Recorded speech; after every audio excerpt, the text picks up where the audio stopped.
Hello dear students, आज के इस वीडियो लेक्चर में हम chapter number 9 final account of proprietary concern का प्रैक्टिकल प्रॉब्लम नंबर 5 सॉल्व करने वाले हैं।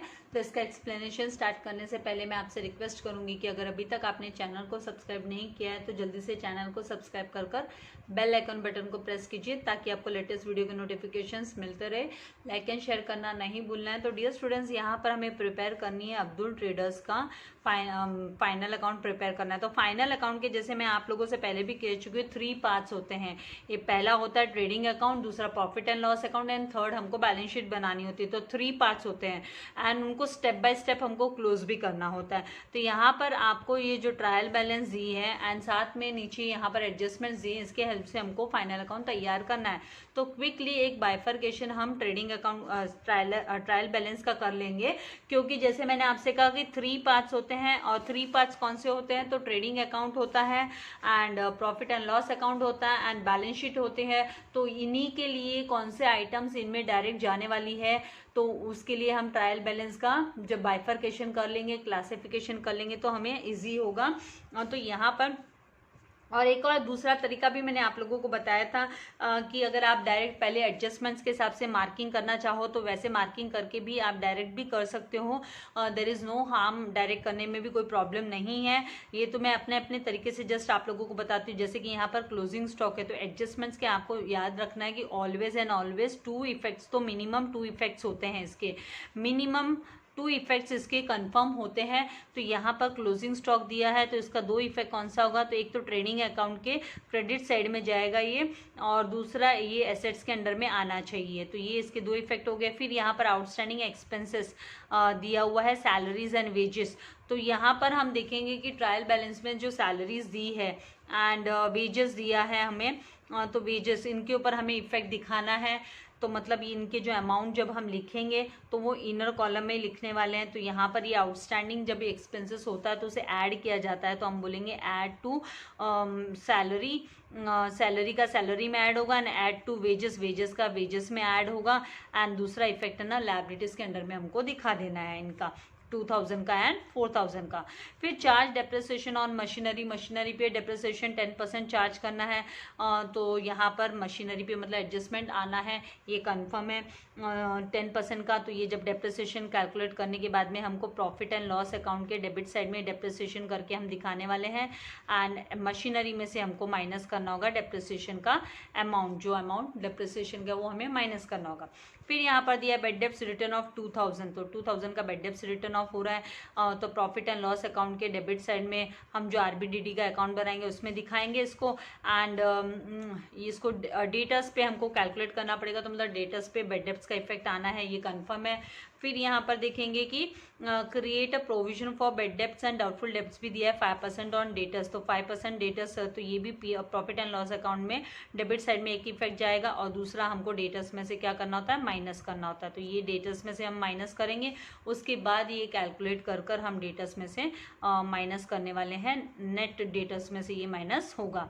तो यहाँ पर डेटर्स पे मतलब 2 डबल इफेक्ट आने वाले हैं, तो इसलिए 2 टिक मार्क हम डेटर्स के यहाँ पे कर लेते हैं ताकि उतनी स्पेस हम लीव कर सकें। एंड अब हम फटाफट क्विकली जो ट्रायल बैलेंस है उसकी बाइफर्केशन करेंगे। तो यहाँ पर जो सैलरीज है वो प्रॉफिट एंड लॉस डेबिट में पीडी में जाएगा, then purchases TD trading account debit side में, देन रेंट दिया है 11 मंथ्स का।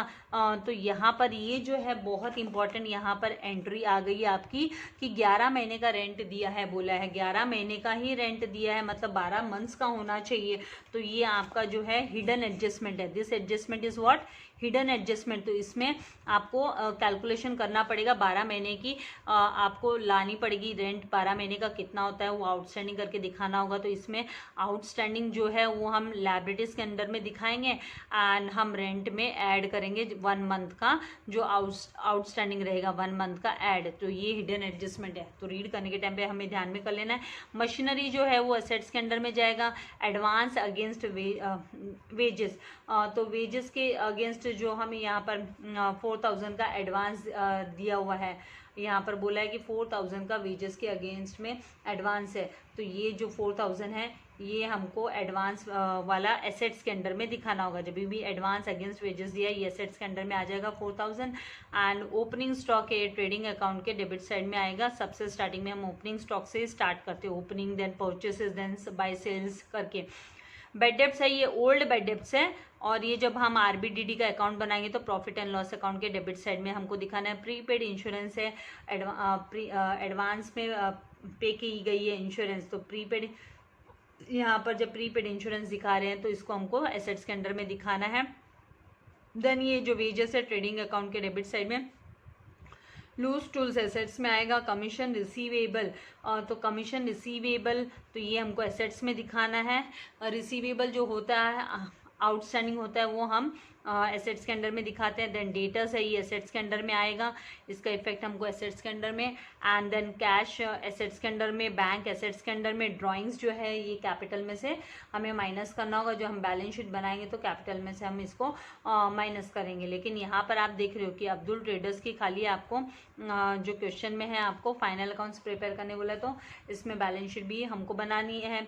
राइट, ट्रेडिंग अकाउंट है, profit and loss account and balance sheet है। ये जो ड्राइंग्स दिया है ये कैपिटल में से हम माइनस करेंगे। लायबिलिटीज़ में जो कैपिटल लिखेंगे वहाँ से हमको इसको माइनस करना है।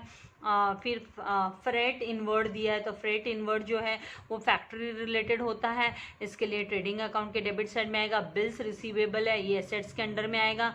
And loan to Aruna, Aruna को लोन दिया है, ये दिया है मतलब बिजनेस ने लोन दिया है, तो बिजनेस का एसेट हुआ क्योंकि फ्यूचर में 30,000 उनको मिल ही जाएंगे। देन क्रेडिट बैलेंसेस के अंडर में इंटरेस्ट रिसीव्ड दिया है, तो रिसीव्ड इंटरेस्ट है, तो आपको प्रॉफिट एंड लॉस अकाउंट के क्रेडिट साइड में तो पीसी लिख लेते हैं। इसके लिए हम कैपिटल्स जो है वो लायबिलिटीज़ के अंडर में आएगा। देन सेल्स है वो ट्रेडिंग अकाउंट क्रेडिट साइड में आएगा। प्रोविजन फॉर बैड डेब्ट्स है, ये ओल्ड आपका ओल्ड आरडीडी है, तो ये हम जो प्रॉफिट एंड लॉस अकाउंट के क्रेडिट साइड में इसको डेबिट साइड में इसको लिखेंगे, एडजस्ट करेंगे, वो फॉर्मेट बनाएंगे तभी। एंड कमीशन जो रिसीव्ड है उसको प्रॉफिट एंड लॉस अकाउंट के क्रेडिट साइड में। एंड बिल्स पेबल को लायबिलिटीज़ के अंडर में एंड क्रेडिटर्स को लायबिलिटीज़ के अंडर में लिखना है।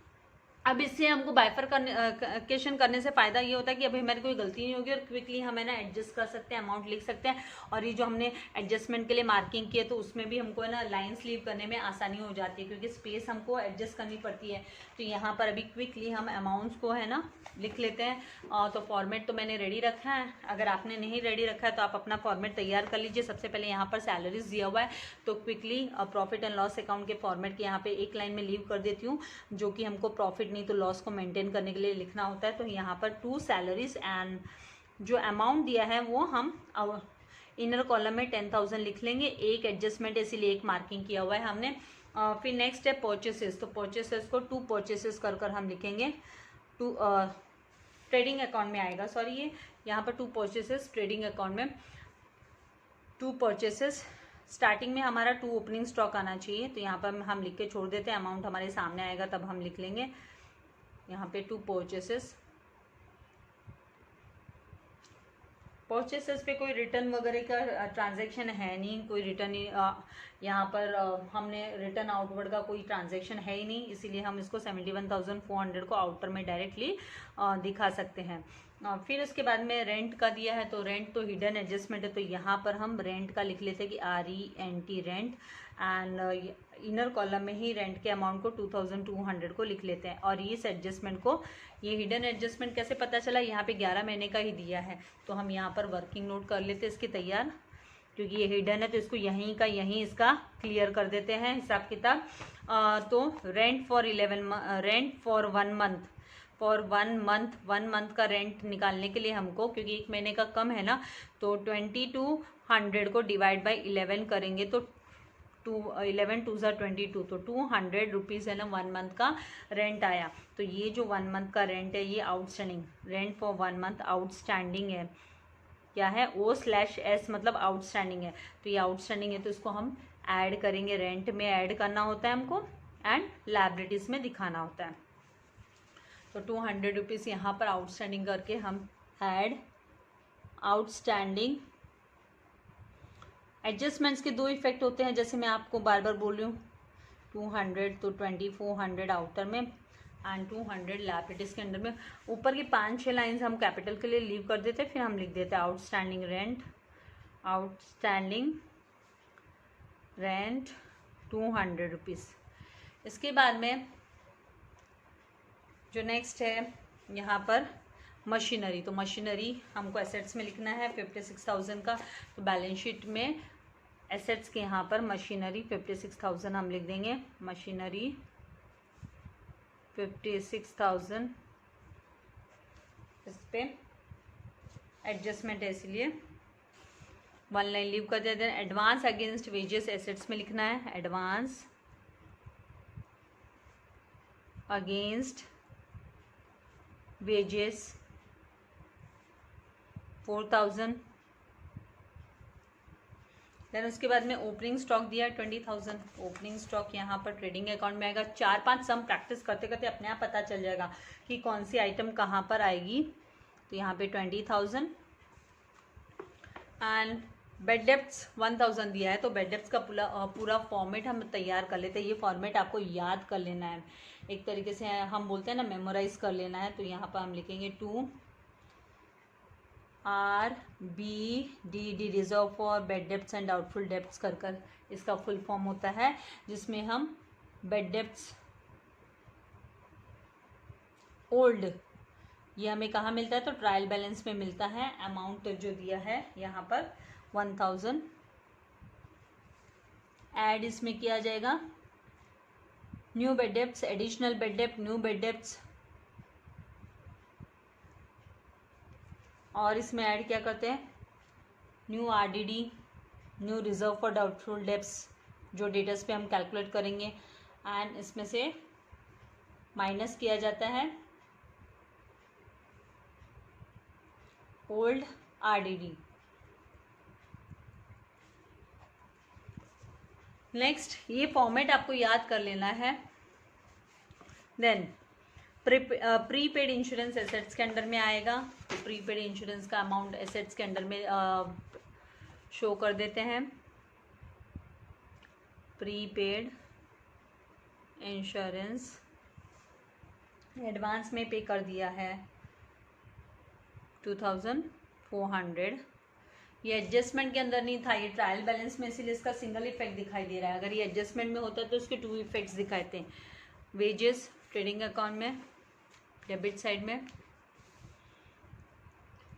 और वेजेस पे एडजस्टमेंट है इसलिए इसके अमाउंट को इनसाइड में लिख लेंगे। 2,600 को हम आउटस्टैंडिंग का एडजस्टमेंट आने वाला है इस पर। देन लूज टूल्स एसेट्स के अंडर में 26,000।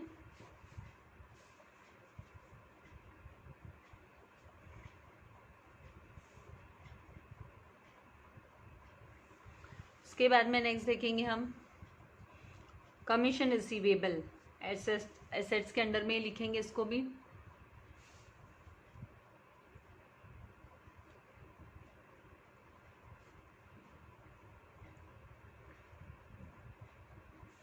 $400 and the next sundry debtors 64,000।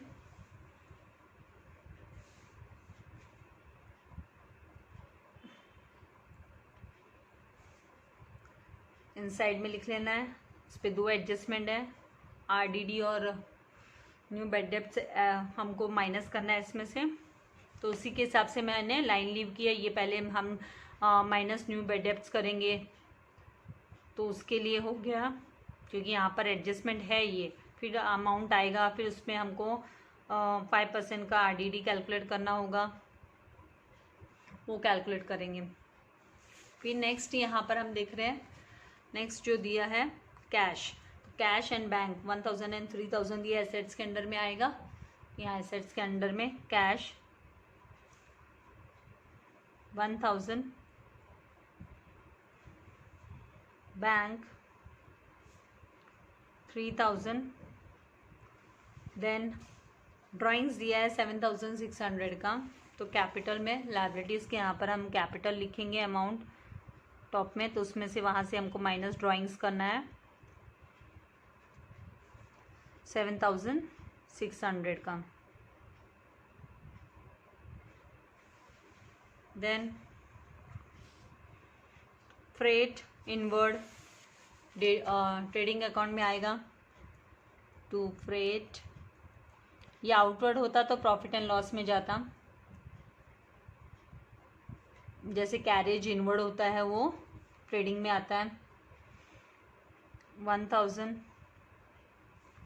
Then next जो है bills receivable and loan to Aruna, ये भी आ जाएगा एसेट्स के अंडर में। Bills receivable 13,600, then loan to Aruna 30,000 assets के अंडर में लिख देंगे। देन अभी आएंगे क्रेडिट बैलेंसेस के यहाँ पर। तो क्रेडिट बैलेंसेस में देखेंगे कि इंटरेस्ट रिसीव्ड, तो प्रॉफिट एंड लॉस अकाउंट के क्रेडिट साइड में bye interest, one line leave कर देना है। नेट ग्रॉस प्रॉफिट आएगा तो लिखने के लिए जगह चाहिए हमको। बाय इंटरेस्ट रिसीव्ड 2,400 का। देन कैपिटल दिया है 1,60,000, तो बैलेंस शीट में कैपिटल के यहाँ पर 1,60,000 माइनस करेंगे तो 0,04251, तो 1,52,000 यहाँ पर 400 आ जाएगा ड्राइंग्स माइनस करने पे। अभी नेक्स्ट यहाँ पर दिया है सेल्स, हमको सेल्स दिया हुआ है 85,000 का, तो ट्रेडिंग अकाउंट के क्रेडिट साइड में बाय सेल्स लिखेंगे हम। कोई रिटर्न इनवर्ड वगैरह है, रिटर्न यहाँ पर इनवर्ड वगैरह है नहीं, तो 85,000 आउटर में डायरेक्ट दिखा देंगे। इसके बाद में provision for bad debts old है 2,000, तो ये हमको ये जो फॉर्मेट हमने तैयार किया है आरबीडीडी वाला, ये ओल्ड आपका आरडीडी है, तो यहाँ पर -2,000 हम लिख देंगे, ये माइनस करना है हमको 2,000। फिर कमीशन रिसीव्ड, तो इसको बाय कमीशन रिसीव्ड कर कर प्रॉफिट एंड लॉस अकाउंट के क्रेडिट साइड में bye commission received 1,600 and bills payable 9,200 and creditors 56,000, ये लायबिलिटीज के अंडर में आ जाएगा। इनमें कोई एडजस्टमेंट है नहीं, तो बिल्स पेबल 9,200 and creditors 56,000। अब क्या करेंगे, अब हमें एडजस्टमेंट्स को एडजस्ट करना है। तो यहाँ पर सबसे पहला एडजस्टमेंट जो है क्लोजिंग स्टॉक का 89,600, तो ये हम लिख लेंगे बाय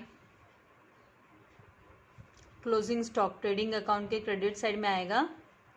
और यहाँ पर एक ही अमाउंट दिया है, सिंगल अमाउंट दिया है। अगर दो अमाउंट दिए होते, मान लो ये 89,600 है और दूसरा अमाउंट 90,000 दिया है, भले वो मार्केट प्राइस हो या कॉस्ट प्राइस हो, कोई लेना देना नहीं, छोटा वाला अमाउंट उठाकर क्लोजिंग स्टॉक करके लिख देना है। तो 89,600 यहाँ पर क्लोजिंग स्टॉक। एंड एसेट्स के अंडर में दिखाएंगे, दूसरा इफेक्ट एसेट्स के अंडर में आएगा क्लोजिंग स्टॉक। यहाँ पर बैलेंस शीट में हम to and by word use नहीं करते हैं, ये स्टेटमेंट है, कोई अकाउंट नहीं है। तो यहाँ पर क्लोजिंग स्टॉक 89,600। इसके बाद में आउटस्टैंडिंग सैलरीज 2,000 दिया है, ऐड कर देंगे सैलरीज में, एंड वेजेस 4,000 दिया है। तो यहाँ पर आउटस्टैंडिंग सैलरीज ऐड आउटस्टैंडिंग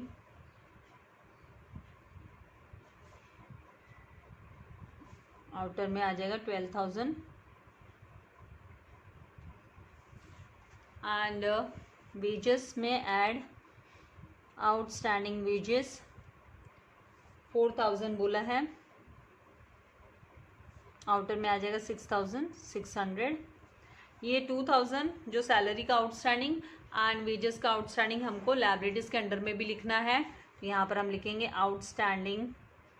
आप चाहिए तो ये आउटस्टैंडिंग जस्ट ऐसे हेडिंग देकर और फिर आप वेजेस का कितना है तो 4,000 इनसाइड में अमाउंट लिख सकते हो, एंड सैलरीज का 2,000, तो टोटल हो गया 6,000। तो आउटर में अभी 6,000 इस तरीके से भी हम दिखा सकते हैं। और अगर आपको सेपरेट आउटस्टैंडिंग करके लिखना है तो उस तरीके से भी आप कर सकते हो, there is no issue for that.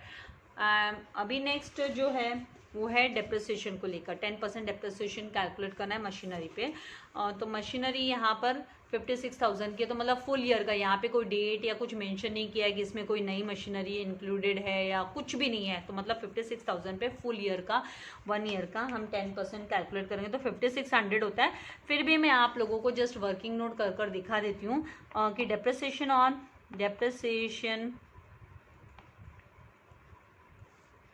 On machinery at the rate of 10% per annum is equals to 56,000 multiply by 10/100 and multiply by 1 year बोल सकते हो। और जब भी मंथ्स दिया है तो आप मंथ्स दिया होता है तो 12 कोई भी जो है अपॉन में 12 लिखकर आप 9/12 8/12 इस तरीके से हम कैलकुलेट करते। तो यहाँ पर 1 ईयर है तो नहीं लिखते तो भी चलता है। कैलकुलेट किया तो 5600 0 कैंसिल किया तो 5600 जो है डेप्रिसिएशन आया। अब इसके दो इफेक्ट होते हैं, एक तो प्रॉफिट एंड लॉस अकाउंट में दिखा दो डेबिट साइड में, एंड दूसरा आप मशीनरी में से क्या कर दो, माइनस कर दो। तो यहाँ पर मशीनरी में से पहले माइनस कर लेते हैं। 5600 का डेप्रिसिएशन, वैल्यू कम हो गई एसेट्स की। फिक्स एसेट्स पे डेप्रिसिएशन कैलकुलेट करने बोलते तो करना चाहिए सम में, नहीं तो फिर आपका आंसर रॉन्ग हो जाएगा। 5600 यहाँ पर आ जाएगा 50,400 हमको आउटर में लिख देना है। 50,400 ये 5600 का second effect profit and loss account के डेबिट साइड में। लॉस हो गया ना, नॉन कैश एक्सपेंडिचर हो गया ये। Depreciation on machinery, depreciation on machinery 5,600। अब नेक्स्ट जो लास्ट एडजस्टमेंट है, बेड डेप्ट्स 2000 का माइनस कर दो डेटर्स में से। तो डेटर्स में से यहाँ कितना 2000 का माइनस करेंगे बेड डेप्ट्स, जो नया बेड डेप्ट्स है माइनस किया तो 62,000। अब ये 2000 क्या करना है हमको, माइनस करना है। यहाँ आरबीडीटी का फॉर्मेट पूरा हमने तैयार किया, ये प्रोसीजर होता है। तो नया बेड डेप्ट्स को ऐड किया जाता है, तो यहाँ पे 2000 ऐड के यहाँ पे लिखेंगे।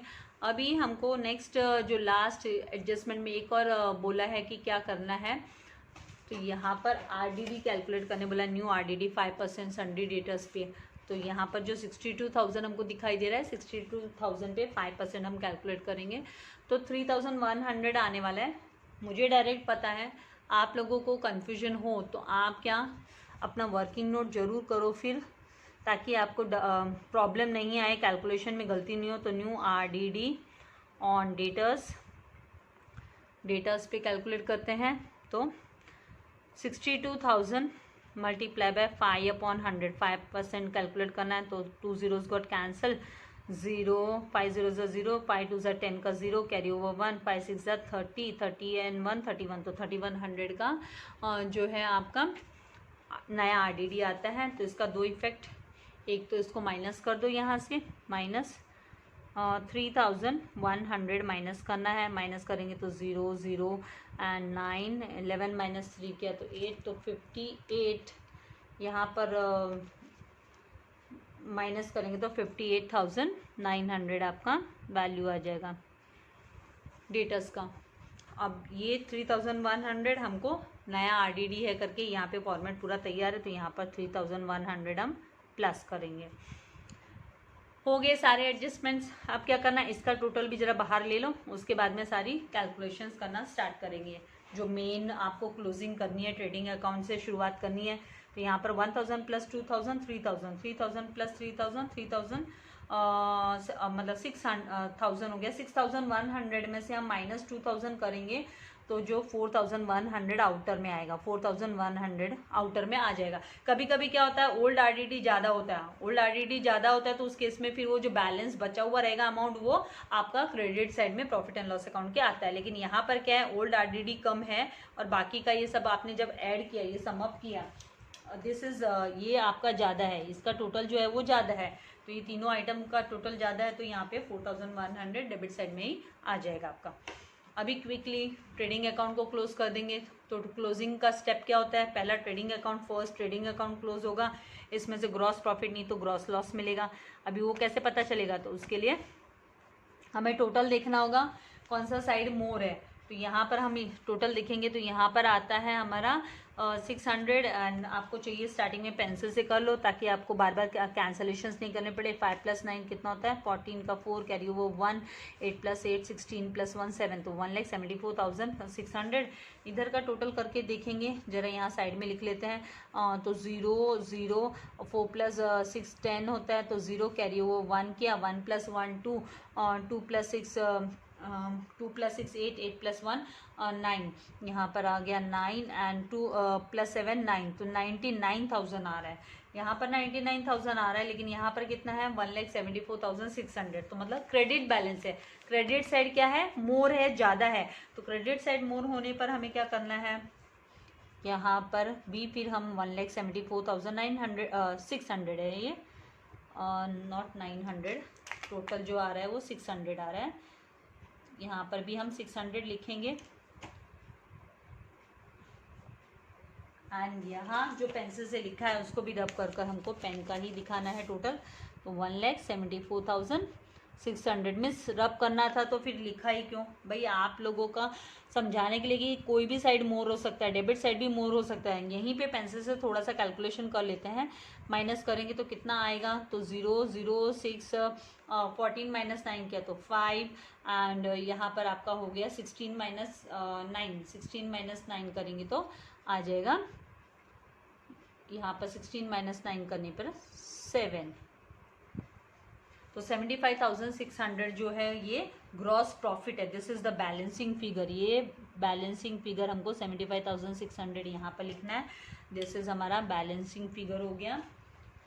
Debit side and credit side का डिफरेंस है ये डेबिट का एंड क्रेडिट का डिफरेंस है।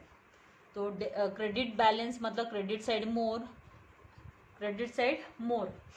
यहाँ पर 2 ग्रॉस प्रॉफिट कैरी डाउन लिखेंगे हम, gross profit carry down.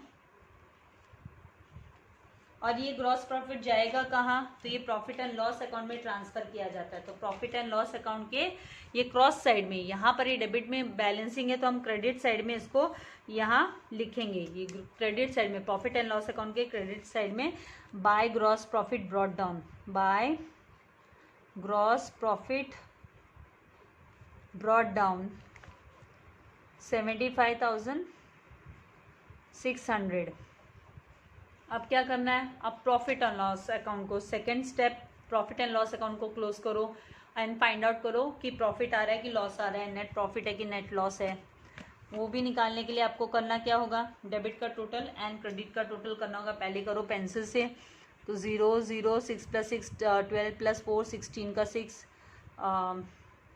Carry over 1 1 + 5 6 6 + 2 8 8 + 1 9 and यहाँ पर 7, तो 79,600 हुआ। यहाँ का टोटल देखेंगे तो 12,000 प्लस आपको टोटल कर लेना है क्विकली। तो यहाँ का टोटल देखेंगे तो 0, पेंसिल से यही कर रहे हैं, 0 4 + 1 5 5 + 6 11 का 1 कैरी ओवर 1 1 + 2 3 3 + 2 5 5 + 4 9 एंड 9 + 5 14 का 4 कैरी ओवर 1 1 + 1 2, तो 24,100 है। इसका मतलब आपका क्रेडिट बैलेंस है, क्रेडिट साइड इज मोर।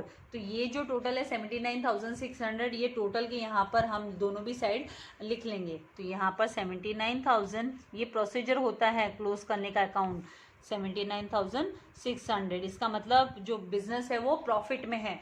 तो ये आपका डेबिट का टोटल है एंड 79,600 आपका क्रेडिट का टोटल है। माइनस करोगे, बाद में इनको रब कर देना ना, यहाँ पे आपको दिखा रही हूँ जस्ट कि कहाँ से आ रहा है अमाउंट। 0 6 - 1 किया तो 5 9 - 4 किया तो 5 एंड 7 - 5 किया 2 किया तो 5, तो 55,500 ये जो है बैलेंसिंग फिगर है जो हम यहाँ पर लिखेंगे। और ये जो हमारा अमाउंट आया ये हमारा नेट प्रॉफिट हुआ, ये नेट प्रॉफिट है। तो प्रॉफिट में है बिजनेस, तो 2 नेट प्रॉफिट।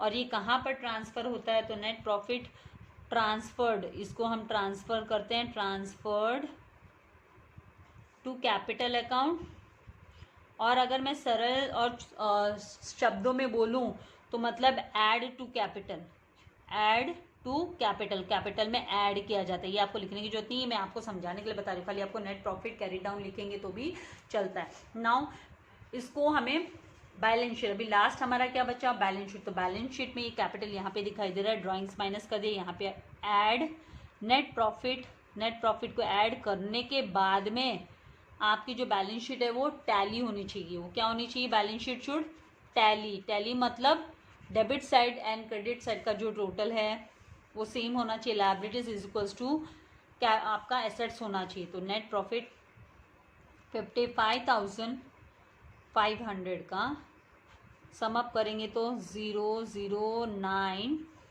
5 + 2 7, 5 + 5 10 का 0, कैरी ओवर 1, तो 2,07,900 यहाँ पर आपका टोटल आ जाएगा। अब हमें क्या करना है, ये लायबिलिटीज़ का टोटल करके देखेंगे। चाहिए तो पहले पेंसिल से टोटल करो, 0 फिर 9 + 2 11, 11 + 2 13, तो 13 का यहाँ पर हम लिखेंगे 3, कैरी ओवर करेंगे 1, 1 + 7 8, 8 + 9 करेंगे तो 17, 17 + 6 करेंगे तो 23, 23 + 6 करेंगे तो 29, तो 29 का 9, कैरी ओवर 2, 2 + 5 7, तो यहाँ पर आ गया 7 एंड ये 2 एज इट इज, तो 2,79,300 आया।